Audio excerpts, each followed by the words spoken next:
성부와 성자와 성령의 이름으로 아멘. 예수님과 어머니 하나 되신 성심을 통해 아버지 뜻안에서 기도드립니다. 사랑하는 하나님 아버지, 아마 진리가 없었으면 저희는 저급하고 역겨운 존재로 살다 비참하게 죽었을 겁니다.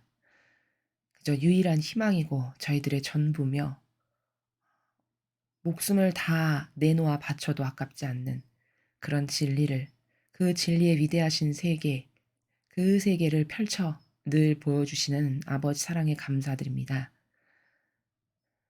아버지가 가르쳐 주시는 진리의 나라가 온통 저희들의 사고방식이 되기를 매일 매 순간 열렬하고도 뜨겁게 갈망하오니 아버지 자아는 모조리 죽여 없애버려 주시고 저희들의 내적이고 외적인 모든 것을 다 바쳐 아버지 뜻에 용해되고 진리에 용해되길 갈망하오니 그 진리의 세계가 저희들의 정신세계의 사고방식의 근간, 기본, 근원이 될 수 있도록 축복해 주시옵소서.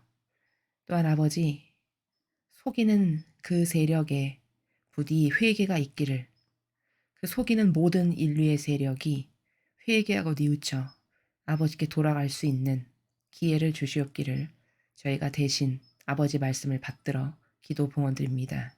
이 모든 기도 우리 주 예수 그리스도의 이름으로 기도드리나이다. 아멘. 성부와 성자와 성령의 이름으로 아멘. 안녕하십니까. 하나님의 뜻 성교의 피아스녀입니다. 여러분과 함께 성경 말씀 안에 담겨져 있는 진리의 세계 학습해 보도록 하겠습니다. 2022년 4월 1일 사순제 4주간 금요일입니다. 제1독서 지에서 2장 1절 12절에서 22절까지의 말씀입니다. 악인들은 옳지 못한 생각으로 저희끼리 이렇게 말한다. 의인에게 덫을 놓자. 그자는 우리를 성가시게 하는 자, 우리가 하는 일을 반대하며 율법을 어겨 죄를 지었다고 우리를 나무라고 교육받은 대로 하지 않아 죄를 지었다고 우리를 탓한다. 하느님을 아는 지식을 지녔다고 공언하며 자신을 주님의 자식이라고 부른다. 우리가 무슨 생각을 하든 우리를 질책하니 그를 보는 것만으로도 우리에겐 짐이 된다. 정녕 그의 삶은 다른 이들과 다르고 그의 길은 유별나기만 하다. 그는 우리를 상스러운 자로 여기고 우리의 길을 부정한 것인 양 피한다. 의인들의 종말이 행복하다고 큰소리치고 하느님이 자기 아버지라고 자랑한다. 그의 말이 정말인지 두고 보자. 그의 최후가 어찌 될지 지켜보자. 의인이 정녕 하느님의 아들이라면 하느님께서 그를 도우시어 적대자들의 손에서 그를 구해주실 것이다. 그러니 그를 모욕과 고통으로 시험해보자. 그러면 그가 정말 온유한지 알 수 있을 것이고 그의 인내력을 시험해 볼 수 있을 것이다. 자기 말로 하느님께서 돌보신다고 하니 그에게 수치스러운 죽음을 내리자. 이렇게 생각하지만 그들이 틀렸다. 그들의 악이 그들의 눈을 멀게 한 것이다. 그들은 하느님의 신비로운 뜻을 알지 못하며 거룩한 삶에 대한 보상을 바라지도 않고 흠 없는 영혼들이 받을 상급을 인정하지도 않는다. 주님의 말씀입니다. 하느님 감사합니다.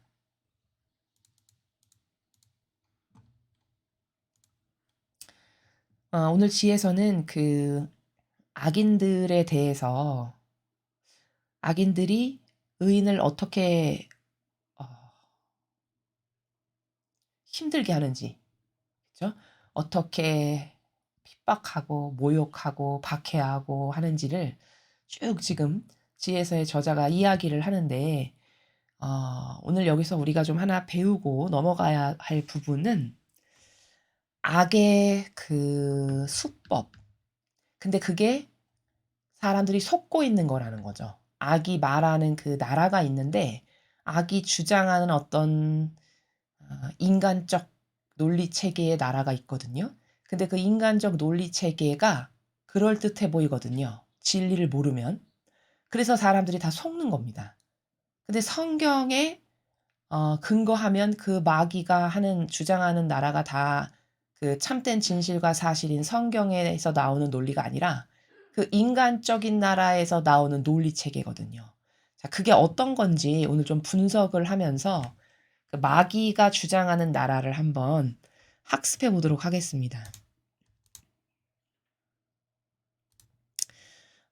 여기 보면은 중간에 아주 그 의인이 껄끄러운 존재라는 거죠. 뭐 사사건건 시비를 걸고 "너는 이게 틀렸어. 이건 안 돼." 뭐 그리고 "우리는 하나님의 자녀야." 이렇게 하고 자기네들은 엄청 깔끔하고 올바른 척하고 우리에겐 사사건건 뭐 시비를 건다 뭐 이런 식으로 논고를 지금 펴고 있어요. 그러면서 여기 후미에 보면은 이렇게 이야기를 합니다. "그는 우리를 상스러운 자로 여기고 우리 길을 부정한 것인 양 피한다. 의인들의 종말이 행복하다고 큰소리치고 하느님이 자기 아버지라고 자랑한다." 자, 우리가 인제 이런 정신 세계 차원의 나라에서 아버지의 수많은 예언자들도 살았고 이렇게 살아가고 있죠, 올바른 의인이면. 자, 그런데 "그의 말이 정말인지 두고 보자. 그의 최후가 어찌 될지 지켜보자." 이렇게 이야기하면서 지금 마귀가 이렇게 논고를 편다는 거예요. 의인이 정녕 하느님의 아들이라면 하느님께서 그를 도우시어 적재자들의 손에서 그를 구해 주실 것이다. 자, 잘 보십시오, 여러분. 18절. 의인이 정녕 하느님의 아들이면 하느님께서 그를 도우시어서 적재자들의 손에서 그를 구해 주셔야 당연한 거지. 그러니까 모욕과 고통으로 시험해 보자. 시험하면은 그가 진짜 온유한지, 온유하다는 거는 아버지의 뜻에 완전히 용해된 상태를 온유하다라고 하는 거예요. 그래서 예수님께서 복음에 이런 부분이 있죠. "나는 마음이 온유하고 겸손하니." 이렇게 말씀하시는 부분이 있습니다. 그 온유가 아버지하고 완전히 용해돼서 하나 됐다는 것을 말씀하시는 거거든요. 그리고 그 온유예요. 이 온유가. 이걸 잘 이해 못하셔서 이게 인제 세상적 단어에서 잘못 인발부된 개념이 온유 그럼 뭐 착하고 뭐 부드럽고 뭐 조용하고 다정다감하고 이런 나라로 이해를 해요, 피상적으로. 근데 그거는 뭐 자연법이 어떻게 쓰여 있든지 간에 영적인 차원에서는 온유하다 하면 어 아버지와 완전히 하나 된 상태, 그게 온유다라고 말을 하는 겁니다. 그래서 저 단어의 근원이 그 라틴 어에서 이렇게 보면은 저 단어가 어떻게 온유하다라는 거를 해석하고 있냐면요. 그 말이 있는데 말이 주인이 언제든지 그 말을 이제 쓰려고 데리고 나가서 쓰려고 하면은 언제든지 쓸 수 있는 완전히 준비된 상태. 그걸 온유라고 한다고 합니다. 저 단어의 근원이 그래요.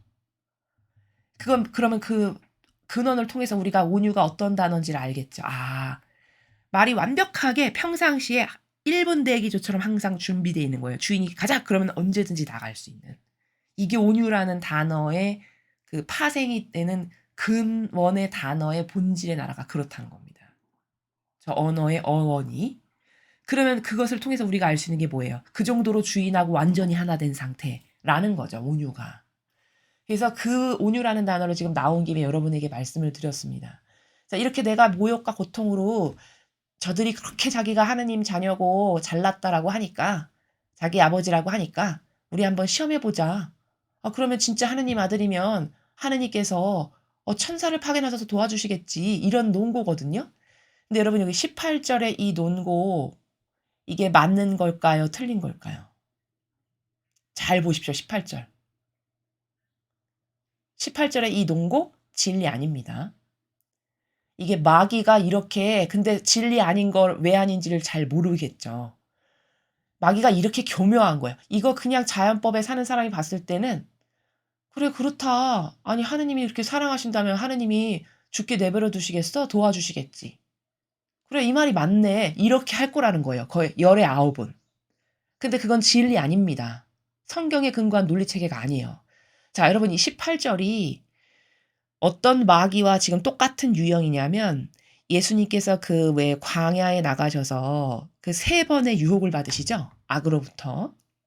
근데 인제 그때 유혹을 받으신 내용이 첫 번째는 먹을 거에 관련된 거였고, 그다음은 그 명예, 영예, 그러니까 그 세상의 어떤 권력 이런 거에 대한 유혹이셨고, 그리고 마지막은 인제 하느님을 시험하는 거였는데, 그때 마귀가 예수님께 다가와서 이렇게 이야기하잖아요. "너 여기서 뛰어내려 봐. 그러면은 천사들이 와서 다칠세라 너의 발을 잡아서 살려줄 것 아니겠어. 너가 그렇게 하나님을 믿고 하나님과 하나 된 사람이라면 이렇게 논고를 펼치거든요. 여기서 뛰어내려 봐. 그러면 네가 진짜 하느님이 너를 사랑하신다면 천사를 파견해서 너의 발을 건지시겠지. 이런 논고에서 이야기를 합니다. 마귀가. 그때 예수님께서 그 마귀를 한 분이신 하느님을 시험하지 말라라고 이렇게 물리치시잖아요. 바로 그때 그 마귀가 주장하는 논고. 너가 진짜 하느님이 너를 사랑하신다면 천사를 파견해서 너를 구하시겠지. 그러니까 뛰어내려 봐. 그것과 똑같아요. 이 18절이 지금. 그 종류의 마귀와 완전 똑같습니다. 여기도 지금 네가 의인이야?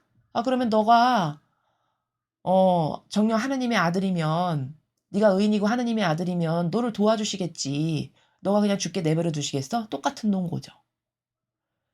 마귀가 이러한 논고를 펼친다는 걸 여기서도 볼 수 있고 그 예수님을 유혹하러 왔던 마귀도 똑같은 나라에서 지금 예수님을 그때 유혹을 했었던 그것을 우리가 발견할 수 있죠.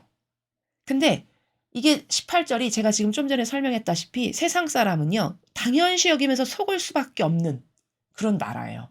맞네? 자, 그럼 이게 왜 틀렸는가를 이제 설명하겠습니다. 여러분, 아버지는 아버지 일을 하는 의인이다. 아버지 뜻을 이루는 예언자다. 선택된 그런 귀한 영혼이다. 그러면 그때그때마다 어려울 때마다 와서 막 받으시고 핍박도 하나도 안 당하게 하시고 이렇게 하면서 아버지 일을 하시던가요? 그렇지 않죠. 진짜 하느님의 일꾼은 정말 하느님이 도구로 쓰시는 영혼들은 다 박해, 핍박, 역경, 모욕, 치욕, 고난, 환난 이런 것 가운데서 아버지 일을 했습니다. 그러면 이 마귀의 논고가 맞다면 그쵸? 너는 하느님의 아들이니까 네가 다치지도 않고 죽지도 않게 얼른 와서 너를 구하시겠지. 이건 인간적인 생각으로는 그럴듯해 보이나 하느님의 일은 이러한 차원의 나라에서 하는 게 아니라는 거예요. 그렇죠. 여러분 그러면 아버지를 완벽하게 수행하셨던 예수님의 한평생의 인생을 보십시오. 거기 하나님께서 개입하셔서 도와주시는 부분이 있으시든가요? 도와주시는 부분이 일절 없어요. 돌아가실 때까지도. 그렇죠. 하나님의 일은 그렇게 하는 겁니다. 근데 예수님이 원망하시던가요? 아니요. 오히려 그 아버지의 일을 그런 희생, 그런 숭고한 희생과 그리고 수많은 핍박과 모욕에도 불구하고 굴하지 않고 아버지가 원하시는 말을 묵묵히 꿋꿋하게 끝까지 완수하시는 그것을 영예로 여기십니다. 오히려. 아버지 일은 의인의 삶이라는 건 바로 그런 거예요.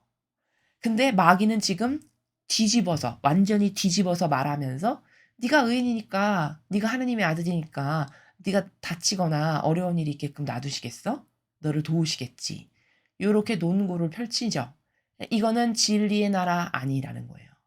이건 진리에 근거한 논고가 아니라 인간적인 논고예요. 인간적인 차원의. 인간적으로는 참 맞는 말 같아 보여요. 그래서 많은 신앙인이 이러한 잘못된 18절과 같은 마귀가 불어넣은 사고방식을 하기 때문에 자기에게 고통이 다가오면 아버지는 나를 싫어하시나 봐. 나를 미워하시나 봐. 나한테만 왜 이런 어려움이 있지? 이 나라로 빠져나가는 거예요. 그래서. 그러나 예수님이나 성모님과 같은 정신세계 차원에서 살아간다면 고통이 만약에 다가왔다. 그러면 지금 내가 아버지의 뜻을 제대로 하고 있구나라고 오히려 생각해야 된다는 겁니다. 천사의 책을 보면 루이사 피카레타가 자기가 항상 고통스럽고 매일매일이 어려운 그런 상황 가운데 살아가는데 이게 잘 사는 건지 하느님의 뜻을 내가 똑바로 수행하면서 사는 건지 아니면 내가 마귀에게 지금 농락당하고 있는 건지 도저히 모르겠는 거죠. 왜냐면 그 차원이 안 보이니까. 그냥 이런적인 차원에서 살아가는 인간이니까. 그래서 어느 날 루이사 피카레타가 연옥영혼을 만나게 돼요. 그래서 그 연옥영혼에게 물어봅니다. 저기 당신은 그 본질의 나라를 갔으니까 잘 알지 않냐. 나를 좀 답을 좀 해다오. 내가 지금 이렇게 매일 고통스럽고 힘겹고 어렵게 살아가고 있는데 내가 지금 영적으로 잘 살고 있는 건지 내가 못 살고 있는 거지 잘 모르겠다. 이렇게 물어봅니다. 그러니까 그때 연옥영혼이 뭐라고 얘기해 주냐. 루이자 피카레타에게 당신이 하느님 뜻 안에서 매일을 고통스럽게 살고 있어. 그럼 아주 잘 살고 있는 겁니다. 이렇게 이야기를 해요. 그게 답이라는 거죠. 그렇죠?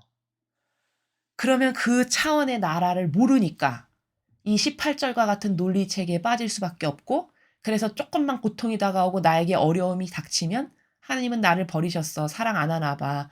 뭐 이상해. 이 나라로 가는 거죠. 지금 오히려 고통 가운데 살고 있으면 더 아버지 뜻에 내가 단단히 매달려 있고 이 고통이 낭비되지 않게 예수님과 어머니 고통에 합치시켜 드려야 되겠다. 이렇게 살아야 되는 게 맞는 거거든요. 그 순간에 그런 스탠스와 그런 방향으로 살아가야 되는 게 맞는 거죠. 근데 이런 영적 지식이 전무하니까 이런 18절과 같은 마귀가 하나 와가지고 논고를 딱 대는 거죠. 야, 하나님이 너를 사랑한다면 이렇게 너가 어렵고 고통스럽고 힘든데 놔두시겠어? 너를 사랑 안 하시는 거야. 이렇게 말하면 무방비로 당하는 거죠. 지금 18절이 마귀가 얼마나 교묘한 존재인지를 알아야 된다는 겁니다. 이 논고를 통해서. 거의 대다수의 사람은 이 논고를 들으면 다 긍정하고 수긍하고 여기에 빠져들어가고 그래 그렇다 이렇게 된다는 겁니다. 그래서 그렇다면 예수님의 삶은 이거랑 정반대였는데 그럼 저주받은 삶인가요? 저주받은 삶인 거 아니에요. 18절의 논고가 맞다면 이 마귀가 떠들어대는 이 나라가 맞다면 예수님의 삶은 일평생 저주받은 삶 아니에요. 성모님의 삶은 일평생 저주받은 삶입니다. 그렇게 따지자면 그렇죠. 근데 아니죠. 영적으로 두 분보다 더 고결하고 아름다운 삶을 산 인간은 없어요. 있을 수도 없고. 그럼 정반대잖아요. 그렇죠? 그래서 지금 이 18절이 마귀가 펼치는 논고의 나라인데 이런 인간적인 일체가 다 마귀인데 이런 인간적인 일체의 논리체계가 다 마귀인데 마귀라는 걸 사람들이 아느냐? 모른다. 그리고 이게 왜 마귀인가를 지금 입증해서 말씀을 드린 거예요. 이 논고 체계가 왜 마귀인가를. 그래서 사탄은 성경을 재해석해서 이게 지금 재해석하는 거거든요. 이게 성경 아니거든요. 성경은 이거랑 정반대의 삶을 사는 거를 영예로 여기는 나라예요. 의인의 삶이 다 그러했고 지나간 모든 예언자들이 그럼 그 성경에 나오는 진리하고는 다른 걸 말하는 거죠. 지금 18절이. 그걸 성경을 재해석했다라고 이야기해요. 그러니까 마귀가 이렇게 교묘한데 이런 교묘한 마귀를 어떻게 이길 건가. 이런 교묘한 마귀가 수십 번도 더 많이 내 영혼에게 와서 속삭이는데 이거 잘못됐어. 과감히 이거는 마귀야. 해서 그 마귀를 이길 수 있겠는가. 진리를 모르면 절대 못 이긴다라는 점입니다. 그래서 사탄은 항상 성경을 재해석해서 속인다는 거. 거기다 주석 붙이고 인간적 재해석 자기가 하고 이렇게 해서 속인다는 거. 이걸 반드시 이해하지 않으면 맨날 마귀에게 속는 인생으로 살 수밖에 없다. 이것을 알아야 된다는 진실입니다. 그래서 그 예수님을 와가지고 3번이나 시험했던 그 마귀도 보면은 다 성경 끌어와서 말해요. 그렇죠? 고단수 마귀일수록 성경을 끌어와서 말합니다. 끌어와서 말하는데 이제 재해석을 하는 거죠. 이렇게 18절처럼. 성경하고는 다르게. 그러니까 마귀다 하면은 뭐 말도 안 되고 이상한 논고만 펼치는 그렇지 않아요. 교묘할수록 성경을 끌어와서 거기다가 재해석을 하고 주석을 붙이고 인간적 이해의 논고를 달고 요렇게 해서 변질시킨다라는 점. 이것을 여러분이 꼭 반드시 명심하시기 바랍니다. 자, 그래서 뭐 고통으로 시험해보자. 그러면 뭐 그가 얼마나 하느님하고 하나 됐는지 온유한지 알 수 있고 인내력도 볼 수 있고 이렇게 이야기를 해요. 자기 말로 하느님께서 돌보신다고 하니 그에게 수치스러운 죽음을 내리자. 자, 20절도 잘 보세요. 자기 말로 하나님께서 돌보신다고 하니 수치스러운 죽음을 내리자. 자, 이 20절 말도 참 교묘한 막이에요. 자, 이거 어디 잘못됐을까요? 하나님을 돌보시는 거 맞아요. 의인들은. 근데 돌보시긴 뭘 돌봐. 죽었는데. 자, 20절은 이런 거예요. 성경에 예수님께서 이렇게 말씀하시죠. 제자들한테. 자, 네가 앞으로 나 때문에 박해를 받고 모욕을 받고 이렇게 해서 끌려가게 됐어. 근데 너는 머리카락 하나도 다치지 않을 거니까 걱정하지 말아라. 이렇게 말씀하시죠. 네가 순교하러 갈 때 너 머리카락 손끝 하나 다치지 않고 머리카락 하나 다치지 않게 될 거니까 두려워하지 말아라. 이렇게 이야기를 하십니다. 실제로 성경에 있죠. 자, 그러면 생각해보죠. 머리카락 하나 다치지 않을 거라고 했는데 지금 가서 목 잘려서 순교했는데 무슨 머리카락 하나 안 다친다는 건 무슨 말이야? 그럼 거짓말 하신 거냐? 예수님께서. 그게 아니라는 거죠. 너를 그렇게 보호하실 테니 눈동자처럼 머리카락 끝 하나까지도 보호하셔서 다치지 않게 할 테니까 너는 그 순교하러 가서 벌벌벌 떨면서 두려워하지 말거라. 이렇게 분명 말씀하셨거든요. 근데 3초 후에 죽었단 말이죠. 그 사람이. 순교자가 돼서. 그럼 예수님은 거짓말 하신 거냐? 이 말입니다. 거짓말이 아니에요. 왜? 예수님이 말씀하신 건 영혼의 관점에서 말씀을 하신 거예요. 본질의 나라에서만 말씀하시니까. 그럼 보십시오. 그 사람이 끝까지 하느님을 배신하지 않고 순교당했다면 그 영혼은 반드시 천상 가겠죠. 그렇죠? 아버지 때문에 죽임당했으니까 천상 가는 따놓은 당상이잖아요. 그 희생의 직접적 징표가 딱 있는 거잖아요. 빼도 박도 못하는.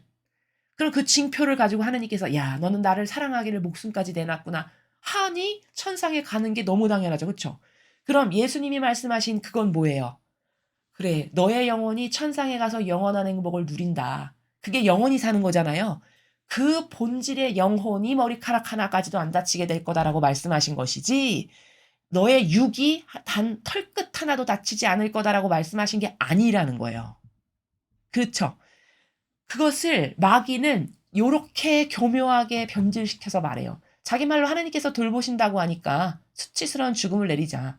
여기서 하나님께서 돌보신다고 하는 것도 같은 나라예요. 그의 영혼을 돌보신다는 겁니다. 영혼. 의인이 자기가 자기를 대변하기를 우리들은 하나님이 돌보셔. 하나님이 돌보시는 백성이야. 이렇게 말을 했다고 해죠.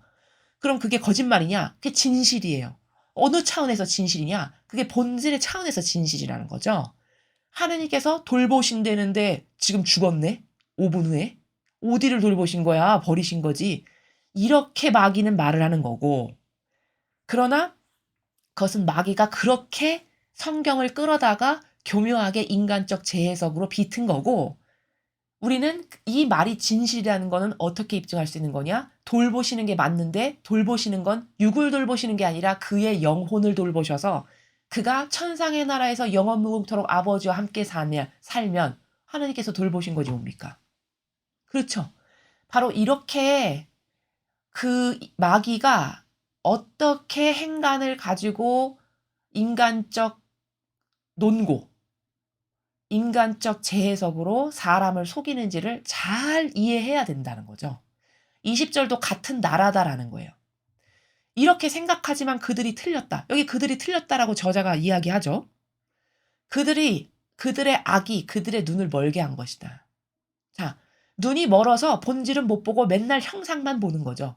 그러니까 형상의 나라에서 말하고 떠들고 뒤집고 비틀고 재해석하고 이렇게 되는 거죠. 그들은 하나님의 신비로운 뜻을 알지 못하며 거룩한 삶에 대한 보상을 바라지도 않고 흠없는 영혼들이 받을 상급을 인정하지도 않는다. 자, 22절 잘 보십시오.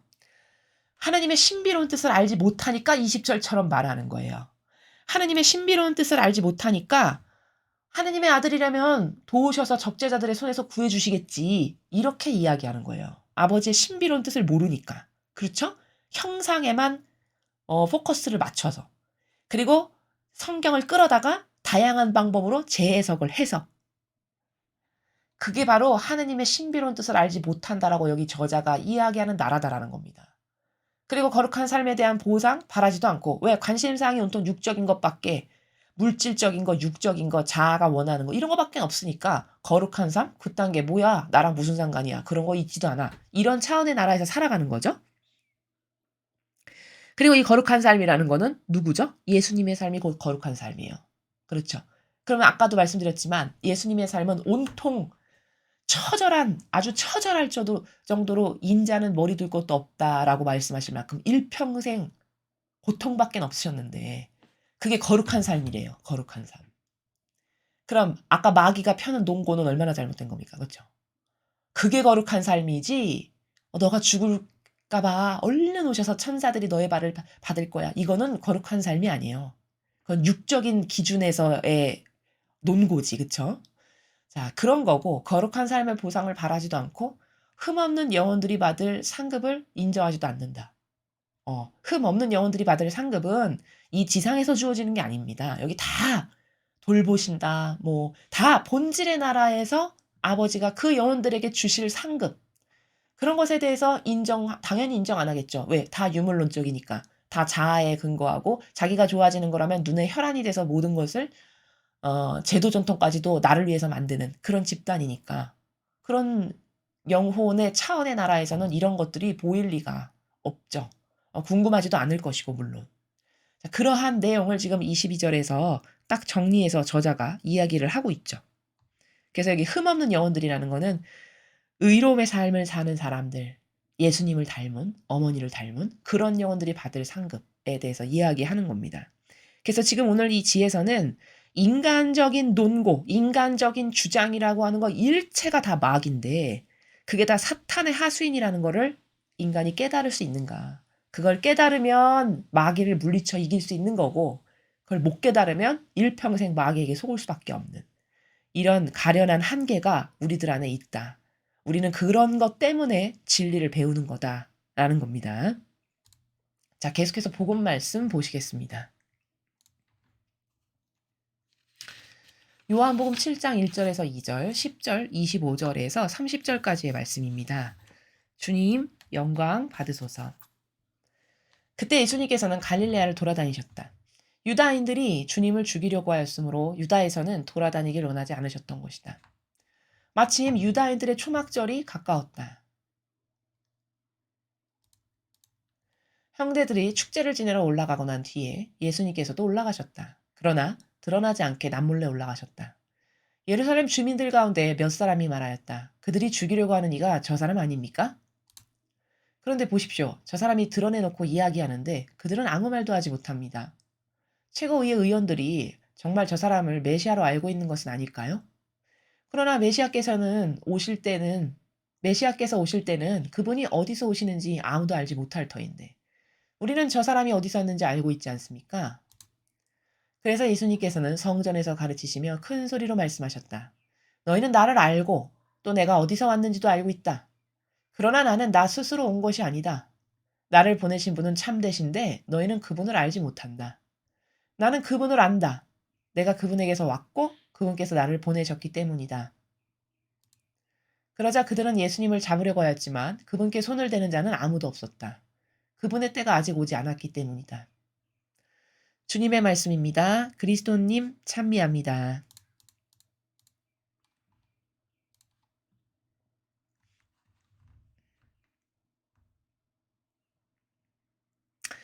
앞에 일독서와 좀 연관을 지어서 말씀을 드리면 예수님의 전략을 좀 여기서 우리가 마귀를 상대하시는 예수님의 전략을 좀 배울 수 있습니다. 지금 이제 초막절이 가까워 가지고 축제 준비를 하는데 먼저 이제 형제들을 올려 보낸 거죠. 예수님께서 준비하라고. 그리고 이제 예수님께서 그 뒤에 가신 건데 조용히 남몰래 올라가시고 계십니다. 왜냐하면 미리 어떤 불미스러운 일이 생겨 가지고 예수님의 그 정해 놓으신 때에 아버지의 일을 반드시 이루어 드려야 되는데 아버지 일이 그르치게 되면 그러면 안 되잖아요. 그래서 모든 것을 이렇게 조심하시는 거죠. 예루살렘 주민들 가운데 몇 사람이 말하였다. 그들이 죽이려고 하는 이가 저 사람 아닙니까? 자, 여러분 잘 보세요. 지금 우리는 1독서에 이어서 2독서에서도 마귀의 그 행간의 나라를 지금 배우고 있습니다. 마귀가 어떤 나라에서 인간을 속이고 그 논리 체계가 어떠한가를 지금 배우고 있습니다. 여기 25절에 주민이죠, 주민. 이 이야기를 하는 사람이 이스라엘 백성이란 말이죠. 근데 이스라엘 백성이 지금 예수님을 이렇게 보면서 그들이 죽이려고 하는 이가 저 사람 아닙니까? 묻지도 않았는데 이렇게 이야기를 해요, 지금. 누가 여기 지금 바리사이 아무것도 안 물어봤거든요. 근데 먼저 백성이 그들이 죽이려고 하는 이가 저 사람 아니에요? 이렇게 운을 띄었어요. 그럼 이거는 이런 말을 왜 하는 걸까? 물어보지도 않았는데. 이거는 지금 바리사이에게 아첨하는 소리예요. 아첨하는. 왜? 바리새법학자들이 예수님을 싫어한다는 걸 알죠. 그러니까 어떻게 해야 될까? 아유, 당신이 싫어하는 사람 저기 지나가네요. 알려주는 거예요. 그러니까 뭐예요, 이게? 아첨하는 거죠. 이 정도로 인간이 저급하고 더럽고 역겨운 거예요. 이 마귀랑 하나 된 세력이라서 그런 거죠, 이 백성이. 자, 그런 거고, 25절에 그 마귀의 행간의 나라를 지금 분석했고. 그런데 보십시오. 저 사람이 드러내놓고 이야기하는데 그들은 아무 말도 하지 못합니다. 최고의 의원들이 정말 저 사람을 메시아로 알고 있는 것은 아닐까요? 자, 지금 계속 백성이 이야기하는 겁니다. 이스라엘 백성이. 뭐라고 얘기하냐면 최고의 의원들이 아무 말도 안 하는 거 보니까 저 사람이 저렇게 드러내놓고 이야기하고 저렇게 돌아다니는데 아무 말도 안 하는 거 보니 최고의 의원들도 저 사람을 혹시 메시아라고 생각하는 거 아닐까요? 자, 이 말 왜 할까요? 어떤 마귀입니까, 이거는? 이거는 충동질하는 마귀예요, 충동질. 누구를 충동질하는 거죠? 최고의 의원들까지도 한편으로 넘어간 거 아니야, 저기에? 저 사람 인정하는 거 아니야? 이렇게 충동질하는 그런 마귀가 지금 시키지도 않은 말을 계속 하는 거죠. 물어보지도 않았는데 계속. 그쵸? 이런 마귀고, 지금 이게. 그러나 메시아께서 오실 때는 그분이 어디서 오시는지 아무도 알지 못할 터인데 우리는 저 사람이 어디서 왔는지 알고 있지 않습니까? 어디서 왔는지는 뭐 예수님의 고향, 어디서 그 자기네들이 그 주소 들은 거, 어디 출신이다라고 하는 거, 그거를 말하는 거죠, 이 사람들은. 근데 예수님께서 하늘나라에서 오신 분이라는 거를 모르는 거죠, 이 사람들은. 그런 어떤 한계 가운데 지금 아무 말이나 막 떠들고 있는 마귀가 지금 이 말도 떠들었다가 저 말도 떠들었다가 이런 상황입니다. 그래서 27절은 천상에서 오신 분이라는 것을 전혀 모르는 거죠. 이들 수준에서 알 리가 없겠죠. 다 눈에 보이는 것, 형상적인 것, 자아에 지배받고 살아가는 수준이기 때문에 절대 알지를 못하겠죠. 그래서 예수님께서는 성전에서 가르치시며 큰 소리로 말씀하셨다. 너희는 나를 알고 또 내가 어디서 왔는지도 알고 있다. 그러나 나는 나 스스로 온 것이 아니다. 나를 보내신 분은 참되신데 너희는 그분을 알지 못한다. 나는 그분을 안다. 내가 그분에게서 왔고 그분께서 나를 보내셨기 때문이다. 예수님은 지금 그러한 그 마귀가 떠들어대는 그 논고에다가 그냥 지금 이 28절 29절의 나라는 어떤 차원이냐면은 거기 깊숙이 임발부돼서 야, 네 말은 요게 틀렸거든? 이렇게 안 하시고요. 그냥 진실만을 쭉 말씀하시는 나라예요. 뭐라고 하거나 말거나 뭐 어떻게 뭐라고 떠들거나 말거나 거기에 일일이 답변을 안 하세요. 그 행간에 들어가셔서. 여러분 제가 다른 강의에서 말씀을 드렸는데 그 예수님께서 말씀하시는 나라가 있어요. 나라. 아버지께서 말씀하시는 나라가 있고요. 성모님께서 통상 말씀하시는 나라가 있습니다. 우리도 왜 아빠가 말하는 그 톤과 어조와 그 평상시에 아빠가 말씀하시는 나라가 뭔지 이렇게 같이 사는 가족은 금방 알잖아요. 저거 우리 아빠가 말은 한 말인데 금방 알죠. 그쵸? 저거 우리 엄마가 한 말 맞아. 그건 뭐냐면 평상시에 그 사람이 쓰는 그 행간의 나라와 정신세계가 있기 때문에 그런 거거든요. 그러면 우리가 구분을 할 때 저게 도둑인지 우리 엄마인지 우리 아빠인지 쓰는 말투나 종결어미나 톤, 어조 이런 거 보면은 금방 알 수 있죠. 저게 우리 가족인지 아니면 도둑인지 금방 알죠. 마찬가지로 아버지께서 말씀하시는 나라, 성모님께서 말씀하시는 나라, 예수님께서 말씀하시는 나라가 있는데 그 나라에서 절대 벗어나지 않으세요. 근데 그중 가장 특징적인 건이 뭐냐면 지금 오늘도 28절과 29절이 나와서 말씀을 드리는 건데 마귀가 뭐라고 막 옆에서 떠들잖아요. 이 말도 했다가 저 말도 했다가 맞지도 않는 논고지만 막 이 말 저 말 막 이렇게 아무리 해도 아무리 거기서 떠들어대도 거기에 푹 들어가셔가지고 그 인간적인 논리 체계에 푹 들어가셔가지고 야 너의 이런 말은 이렇게 틀린 거거든. 내가 바로 잡아줄게. 그거는 이런 거야. 이렇게 안 하세요. 절대. 인간적인 나라에 들어가서 일일이 설명하시고 이런 걸 안 하신다고요. 그걸 왜 안 하시는 거냐면은 그러면 마귀를 인정하는 꼴이 돼요. 그렇죠. 거기서 말을 섞어준다는 거는 말을 섞어주고 거기다가 응대를 한다는 건 뭐죠? 그걸 인정한다는 말이잖아요. 그럼 선이신 분이 선 자체신 분이 마귀를 인정한다는 건 말도 안 되죠. 그렇죠? 그러니까 속된 말로 좀 저급하게 하면 씹어버린다고 하죠. 왜 우리가 좀 저급한 단어를 쓰면 그냥 씹어버리는 행간에서 거기 응대를 일절 안 하세요. 그게 다 마귀적 나라의 행간이기 때문에 그걸 들어가서 대응하면 마귀에게 응대해 준 거와 때기 때문에 그럼 마귀에게 진 거거든요. 그래서 안 하시는 거예요. 지금도 뭐라고 막 옆에서 했는데 그런 거는 일절 가서 인발부 안 하시고 그냥 쭉 진실만, 그냥 진리만, 그 흔들림 없는 정신세계에서 쭉 진실만 이렇게 말씀하세요. 항상 보면 말씀하시고 그냥 확 가버리시죠. 그쵸? 바로 그런 거예요. 그러니까 예수님의 행간의 나라가 정신세계의 차원이 이러한데 이러한 차원에서 말하지 않는 어떤 책, 다른 책들, 우리가 보는 영적 서적들을 말씀을 드리는 거예요. 영적 서적을 봤는데 예수님이 등장하시는데 그렇게 막 임발부를 해가지고 막 인간적인 나라에서 하하호호 거리면서 같이 섞어서 뭔가를 하시는 게 나온다. 영적 서적에. 그럼 그거는 의심의 눈초리로 봐야 해요. 왜? 성경과 다르니까요. 무조건 기준은 성경이어야 해요. 그런 서적이 기준이 아니라 무조건 기준은 성경이어야 됩니다. 여러분 영적 서적을 읽으신다면 그거는 부수적인 것들이에요. 부수적인 것으로서 성경에 나오는 진리에 완전히 달통하고 그리고 나서 어떤 궁금한 사항이 있어서 좀 찾아보는, 그래서 참조를 하는 이런 것이어야지 그게 주가 되고 성경이 부가 된다? 이건 잘못된 거예요. 이거는 잘못된 신앙생활입니다. 무조건 주는 성경이어야 돼요. 그리고 어떤 성경에서의 어떤 사건이 있었는데 그것을 좀 더 자세히 알고 싶어서 어떤 다른 책을 찾아봤더니 거기 이렇게 이렇게 나와 있더라.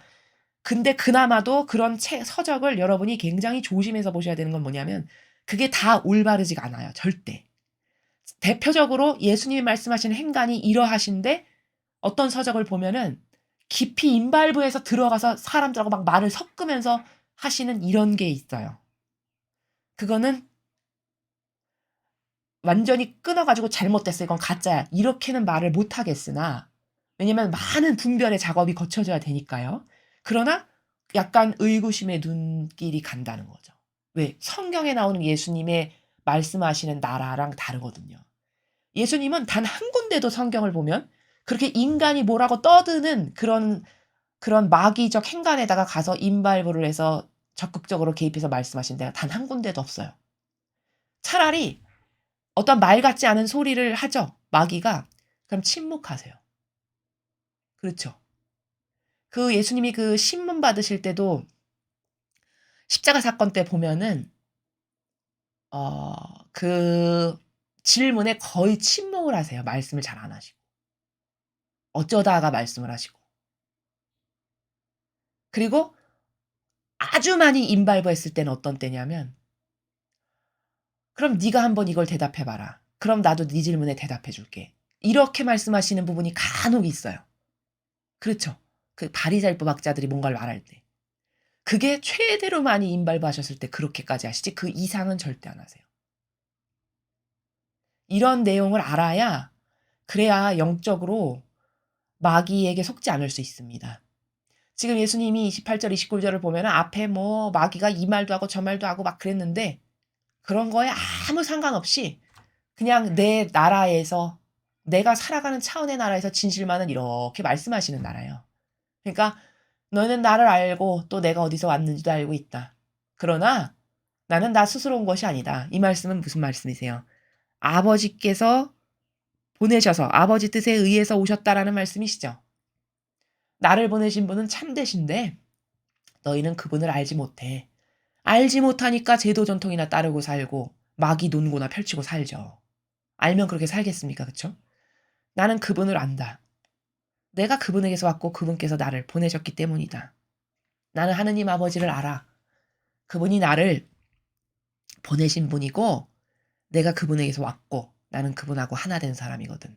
이런 말씀이시죠. 그런 지금 행간의 나라를 알아야 되는 거고, 그러자 그들은 예수님을 잡으려고 했지만 그분께 손을 대는 자는 아무도 없었다. 그분의 때가 아직 오지 않았기 때문이다. 자, 이런 논고를 펼치고 또 이제 가만히 침묵을 하시는 건데, 그리고 올라가시는 건데, 이제 잡으려고 했지만 정작 손은 못 대는. 그건 왜냐하면 아버지의 뜻이 아직 허락하지 않으신 거죠. 아직 예수님의 때가 오지 않으셨기 때문에. 이렇게 지금 끝맺음을 하고 있는데, 자, 여기서 하나 더 봐야 될 건 뭐냐면, 지금 이렇게 예수님께 어떤 이런 불미스러운 일들이 자꾸 있고 사사건건 시비를 걸잖아요. 백성도 그렇고 뭐 바리사 율법학자도 마찬가지고. 근데 이렇게 사사건건 시비를 걸 때, 즉 예수님께 이런 일들이 없도록 했어야 했던 사람이 누구냐. 그게 바로 세례자 요한이에요.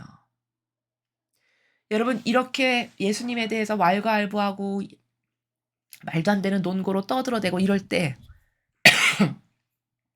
여기 세례자 요한이 따라다니면서 아닙니다. 이분은 하느님의 아들 메시아고 그리스도요. 뭐 이런 거를 어떤 이렇게 그 방어하고 올바르게 예수님을 알리고 이런 거를 잘 했어야 되는 게 그런 게 세례자 요한의 사명이었다는 거죠. 그러나 이렇게 예수님은 제자들 두고 다니시고 자기는 또 따로 다니고 따로 제자도 두죠. 그렇죠? 이런 게 다 세례자 요한이 이렇게 올바른 사명을 못했다라는 다양한 증거들이에요. 그리고 여러분 세례자 요한의 사명이 예수님의 앞길을 열어서 그분이 어떤 분이신지를 백성과 세상에 똑바로 먼저 알리는 역할이었죠. 그럼 여러분 생각해 보십시오. 이렇게 지금 불미스러운 일이 많고 맨날 예수님을 가지고 왈가왈부하고 시비 걸고 이런 거는 세례자 요한이 예수님에 대해서 똑바로 증언을 하고 돌아다녔다면 이런 일이 있을까요? 이런 일이 없어야 정상이겠죠. 그럼 이런 불미스러운 일이 계속 있고 예수님을 입에 올리며 도마에 올리며 뭐 갑론을박을 하고 이런 게 있는 건 결국 누구의 잘못이라고 말해야 정직한 겁니까? 그렇죠. 세례자 요한이 자기 사명을 똑바로 못했다라는 다양한 증거들이에요. 그렇죠. 사명을 똑바로 했다면 물론 그래도 악이 날뛰었겠지만 이렇게 예수님을 피곤하게 가는 데마다 건건이 시비를 걸면서 네가 메시아라면 뭐를 입증해봐라, 증명해봐라, 뭐 표징을 보여봐라 이런 수모를 좀 덜 당하셨겠죠. 그럼 뭡니까 이건 지금 다 이런 결과물들은 이런 열매들은 다 뭐예요? 아, 세례자 요한이 자기의 사명을 충직하게 온전히 완수를 못했구나. 이러한 불미스러운 일들을 만든 장본인은 사실 세례자 요한이구나. 이거를 얼마든지 우리가 유추가 가능하죠. 그렇다는 겁니다. 그래서 오늘 이 두 개의 말씀을 통해서 독서와 복음을 통해서 우리는 마귀에 대해서 오늘은 조금 배워봤습니다. 마귀가 펼치는 논고의 나라. 그건 다 인간적으로는 그럴듯해 보여요. 마귀가 논리를 펴는 거는요. 인간적으로는 다 맞아 보여요. 그럴듯해 보이고 다 그러네. 수긍할 만한데 이렇게 될 만한 말들을 해요. 근데 그것을 하나하나 펼쳐서 저게 진리의 차원에서 봤을 때 참된 진실과 사실의 근거에서 말하는 건가? 하면 아니에요. 다 성경을 끌어오지만 그나마도 재해석하고 그리고 거기다가 뭐 어떤 토를 붙여서 변질을 시켜서 말하는 그러나 어리석은 사람이 봤을 때는 그럴듯해 보이는 요런 논고로 마귀는 인간을 속인다.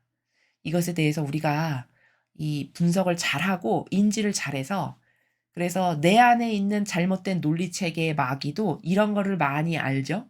그러면 내 안에서 그런 마귀가 감히 나를 속이지 못해요.